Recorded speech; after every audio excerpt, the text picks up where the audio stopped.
The most common lens choice, if you are shooting portraits, is probably 35 millimeters, but even more so 50 millimeters to 85 millimeters. And it's because it's beautiful. It's a beautiful portrait lens. But then your portraits may also blend in among all the other portraits. So experimenting with different focal length will give you a completely different kind of portrait. So today we want to show you some inspiration from the photos we have taken using a telephoto lens. Let's dive in.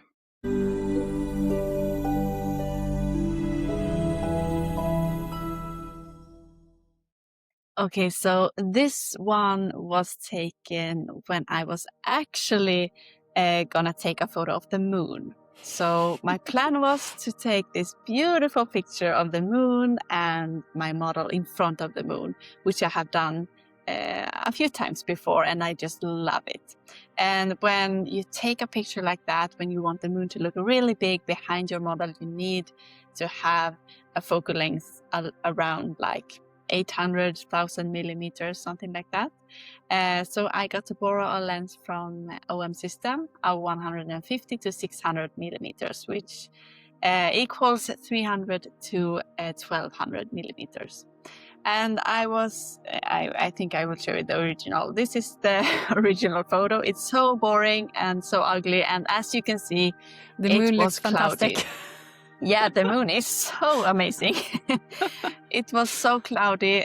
There was like a little part of the sky showing in the horizon. But as we drove to this location, I realized we were not going to see the moon. But instead of going home, we actually did have a photo shoot at this location. So this is like a hill, a small hill, and I was standing maybe 200 meters away, and we were communicating through AirPods. So I called, this is my sister. Once again, she's always in my photos. And we were communicating through phone. So I was like telling her how to pose and things like that. It was really cold. This was in March, I think. And she was not very pleased because the moon didn't show. It was cloudy and windy, and I had promised her this amazing moon photos that she didn't get. But instead, we did a very quick shoot, and then when I got home, I edited it with a completely different sky and a different light, and it actually turned out very good, even though it would be better with the moon, of course, but you can't. That's incredible. Oh, thank you. I love to change the sky. If you have a boring sky, you can just... it makes such a big difference. Yeah, like change it and you have a completely different photo. So yeah, and I will show you a moon photo later on. But yeah, but sometimes when you don't get what you want, you can always get something out of it. So almost feels like it pushes you more. Yeah, it does. I have never taken this photo if it wasn't for like the failed moon photo shoot. So yeah, I was happy anyway, and I think she was happy when she saw the final result as well. Yeah, and to be honest, if it always was easy and like you always got the shot you had in mind, then, photography wouldn't be as thrilling, I think. Because if it's a challenge and you succeed with a challenge, then I don't know about you, but I always feel a bit more pleased with myself if I had to challenge myself in some way to get the shot. Yeah, that's so true. So this isn't this is borderline tele lens, 135. I would say this is still quite a normal portrait lens. Like a lot of photographers use it for portrait because the compression is just incredible. 135 millimeters. Milliliters. I'll probably say milliliters a few times. Yeah, the compression is just so beautiful. But actually, I chose to include this picture just as a reference because the next one is taken with a proper, this one. This one is taken with a proper telephoto lens. So this picture was taken at the Sony Kando event in Stockholm. I think we were in Stockholm. And they had like this big buffet with all the lenses they have produced and all the cameras. And we could just go there and like, oh, I would like to use this one, please. And then they had models, and obviously I brought my dress because if I'm going somewhere with a camera or a photo related event, I will bring some dresses, be sure of that. So I was just so thrilled. Like, I would love to own this lens, but it's quite expensive. So just being able to use it, like, I can't really at the moment justify getting the lens for myself because the times where I could use it is quite limited. But the compression of this lens is just incredible. Like, if I could choose based on the look it creates in the picture, I would always go for a tele lens and then just go further back to get the composition that I want. But the reality is that you can't always do that. So no, it's very limiting because if you're in a forest, it's kind of impossible to shoot with a telephoto lens. And this picture is taken in a forest, so it's the same brush. If you go back to the other one, I'm standing in the exact same spot when I took this picture and the other one with the 400. But yeah, the compression is I just love this look so much. And I just saw that they used this picture because every year they do the best of, I can't remember the name of the book, but it's like a book basically showcasing different lenses. And I think most photographers that use this lens, like the 400mm f2.8 aperture, most photographers who use this is mainly wildlife. Yeah, I was going to say that. That's like the wildlife lens. And it's so good because, I mean, 2.8 aperture, you can have so much light coming through. It's just incredible. So it's good for where I live, where it's pretty dark during the winter. They just chose this one to showcase the 400 along with some other pictures as well, of course. But I think it's just shows even more that people are not used to seeing portraits taken with the telephoto lenses. So if I would have taken the exact same photo with, a 50 millimeter or 85 millimeter, then, the look of the picture would have been, normal. So it would probably just blend in with all the other pictures. I think it's beautiful. Really beautiful. Yeah, so this was like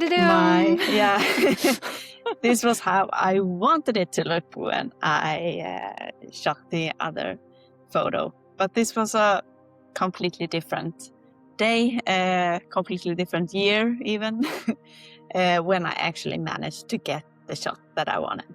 And as I was saying, you need to have in this case, it was, I think, even more than 800 millimeters because I have this teleconverter. So I think it was 1200 or 1000 millimeter. So I was standing far away from her, and we were communicating through phone. She had AirPods in.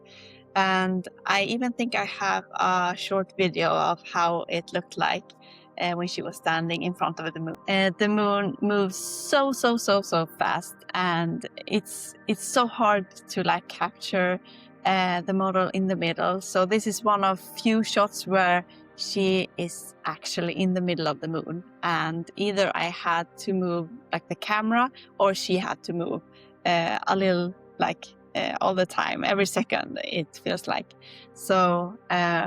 So yeah, it's really hard to take pictures with this focal length and with the moon, but it's like so rewarding when you get the shot that you want to get. And I really hope I get the chance to take more pictures like this, because it had to be full moon, it had to be clear weather, you have to have a nice location, and you have to have a model, and you have to have the right equipment. So there are a lot of things. And you have to have the right light conditions as well. Yeah, exactly. So yeah, a lot of things that have to fall into place to get this shot. But I love it. It's incredible. It's so good. Thank you. The moon priestess. Again, this is also borderline telelens. I think depending on who you ask, there is like a proper definition on where it starts and where it doesn't. But anyway, I feel like it's a bit more down to preferences. No, but this is the lens I use the most. And it's because it's the perfect portrait variation for me. Like I can move through 50 to 150 and I don't have to change the exposure because I can stay on f2 all the way through. And this is taken on 150 milliliters. Oh God, on 150 millimeters on f2. And why I love to use it is because it gives such a nice separation from the background. Like I said, if I could, this place actually would have worked because this is taken in Scotland and it was so much area around. So I could have, walked all the way back as far as I wanted to. So having the 400 here would have been, oh yes. But since I was limited, my bag, what I could bring to Scotland was limited, this is the one that made the most sense. So I just wanted a really nice separation between the background and the model to make it feel a bit more, it feels a bit more like you have a bit more depth in the picture sometimes, I feel, if you're using the higher focal length. So yeah, I just love the look that it creates. Yeah, I think that's like the one thing with telephoto lens, that you get like the model and that's like your motive, and it separates it very nice from the background. If you would have to shoot with like a 50 millimeter, it wouldn't look the same at all. You would get, sometimes the background can look a bit messy if you have like 50 or 85 or 35 or something like that. So definitely. That's really nice. And I just wish that I could always shoot on telephoto lenses, but sometimes you have to choose, like, well, I'm just talking for me, myself and I, but I can't always choose the look I prefer because of either because of light, because of, it could be light, it could be this, the place, like you're actually limited, you can't take another step back, and because you need to communicate with a model. I mean, when you're shooting with your sister, fine, but if you're taking pictures for clients, especially clients who are not so comfortable in front of the camera, like if I were to take pictures of children and I were to step back, like if I'm shooting on 135 or 150, I either have to rely on the parents to help the kids make the faces and expressions that I want to capture. And I don't feel like that's fair. Like, I feel like, I don't know, I feel like they shouldn't have to perform in order to capture it. So I prefer when I can interact with the people I'm taking the pictures of. But if I could choose just based on the look, I mean, 200 and upwards is, oh, yes, I love it. I agree. And this is just amazing. This is on 400, so it's not as, I mean, it's rather small and it's really zoomed in, I can see.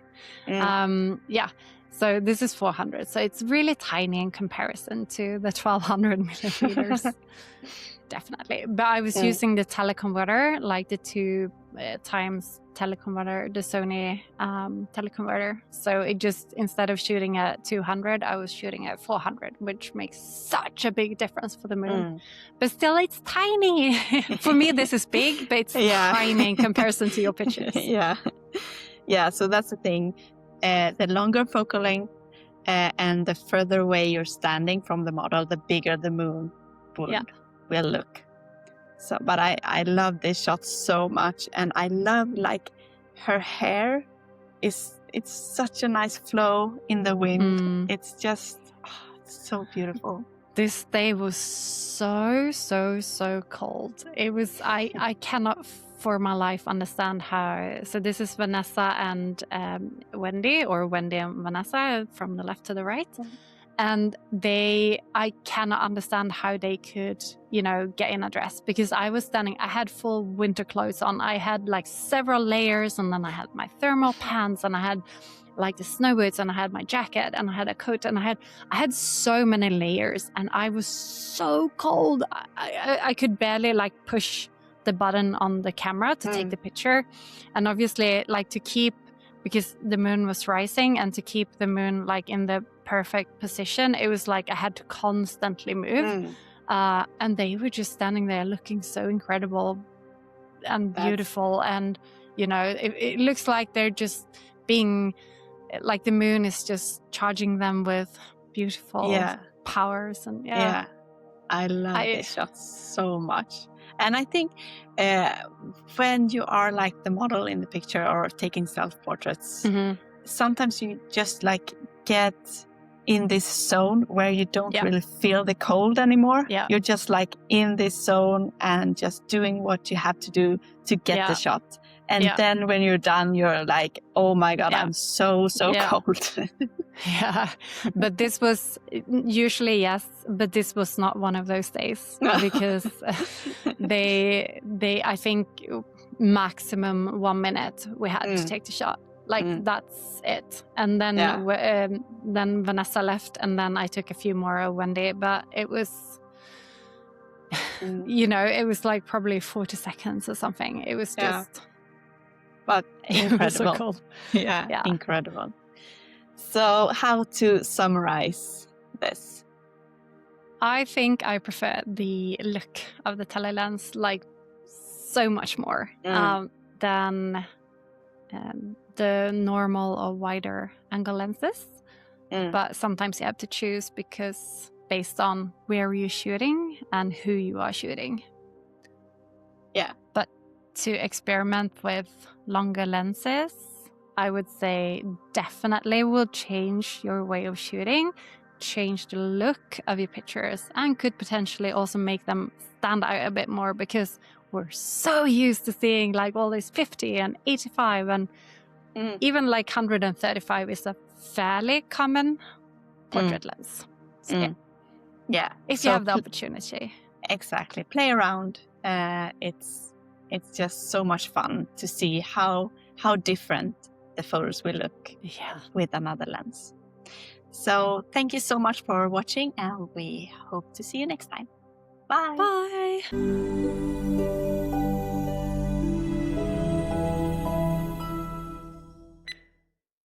The most common choice for portrait lens is probably around the focal length of 35, but even more so from 50 to 85 milliliters. Milliliters! Okay. Take from, okay. It's probably 35, but even more so from 50 to 85 millimeters. Det var nära igen, eller? Ja. Och så sen var jag tvungen att tänka efter. Jag bara, vad sa jag? Sa jag rätt eller sa jag fel?